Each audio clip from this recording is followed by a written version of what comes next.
Penggunaan bahasa Indonesia yang baku dalam kehidupan sehari-hari sudah jarang ditemui.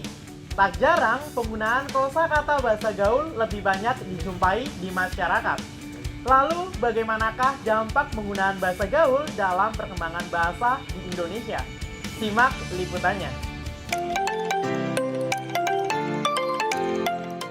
Bahasa gaul sudah lama digunakan untuk berkomunikasi di kehidupan sehari-hari. Jenis kata yang digunakan pun berubah seiring perkembangan zaman. Misalnya kata bokap nyokap yang muncul di tahun 80-an, hingga kata alay dan baper yang muncul di tahun 2000-an.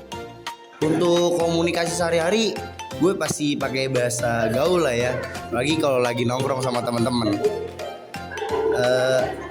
Ya kalau pakai bahasa gaul tuh kayak lebih enak aja gitu, biar lebih cepat menyampaikannya ke teman-teman juga. Nggak mungkin dong kita pakai bahasa baku sehari-hari kalau lagi nongkrong. Memang betul bahwa bahasa gaul sering dipakai untuk menyingkat kata ketika kita sedang melakukan obrolan. Misalnya kata mager yang berarti mengungkapkan malas gerak, dan kata garing yang berarti tidak lucu.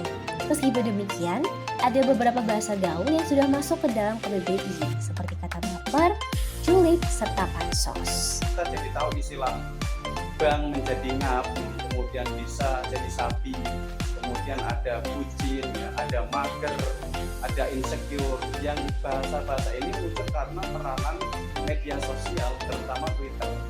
Ini sisi positif. Kalau dianggap sisi negatif, bisa jadi ini sebagai warning ya, atau ancaman bagi bahasa Indonesia. Karena pada forum-forum resmi misalkan, mudah atau sering kita temui mahasiswa sebagian masih menggunakan bahasa-bahasa gaul.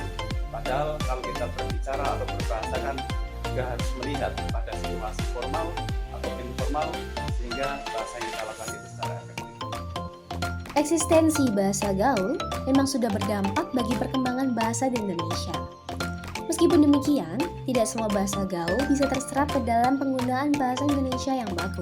Kalau menurut aku buat perkembangan bahasa Indonesia, mau nggak mau kita sebagai warga Indonesia dan mengikuti perkembangan zaman era milenial ini, kita harus tetap menggunakan bahasa itu dalam kegiatan sehari-hari. Akan tetapi kita harus tahu nih porsinya masing-masing. Saat kita sama teman-teman, bolehlah kita pakai bahasa gaul.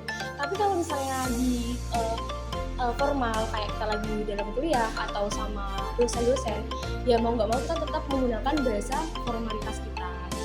Harapannya, generasi muda dapat menerapkan penggunaan bahasa sesuai konteks, baik itu dari segi arti dan dari segi kesopanan. Dari Zahro, Yudit Maura, tim liputan Berita Kampus.